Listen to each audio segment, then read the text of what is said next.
Syederalun personel Polres Biren melakukan kerja bakti membersihkan 2 madrasah yang terdampak banjir pada Rabu dan Kamis pada tanggal 14 hingga 15 Januari 2026.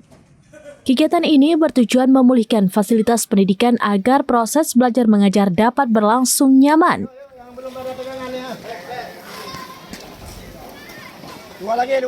Pada Rabu, ratusan personel yang dipimpin Kabakasikum AKP Azharuddin membersihkan Min 23 Biren di Desa Luk Semira, Kecamatan Samalanga. Madrasah itu masih dipenuhi endapan lumpur meski sudah beberapa kali dibersihkan. Pembersihan dilakukan bersama petugas madrasah, jajaran Polsek Samalanga, serta sejumlah pejabat Polres. Keesokan harinya, giliran Min 48 Biren di Desa Alukuta, Kecamatan Jangka yang dibersihkan. Kegiatan dipimpin Kabak Ops Kompol Darman Syah. Madrasah tersebut terdampak banjir bandang akhir November lalu. Kepala Min 48 Biren, Fazliadi, mengatakan ketinggian air saat banjir mencapai sekitar 1,5 meter.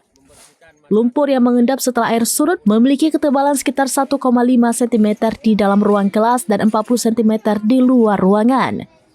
Sebanyak 12 ruang belajar serta ruang tata usaha dan guru ikut terdampak. Fazliadi mengungkapkan kegiatan belajar mengajar telah aktif kembali sejak 5 Januari berkat kerjasama guru dan bantuan alat berat dari Kemenak Biren. Namun kondisi sekolah masih sangat terbatas dengan banyak buku dan mobiler yang rusak serta hilang. Sebanyak 10 siswa madrasah tersebut juga kehilangan rumah akibat banjir. Sementara itu, Kepala Min 23 Biren, Karlina, turut mengapresiasi langkah kepolisian tersebut. Min 23 Biren, Kecamatan Samalanga, Kabupaten Biren, Provinsi Aceh, mengucapkan terima kasih kepada Polres Biren dan jajarannya yang telah membantu kami membersihkan sisa lumpur pasca banjir.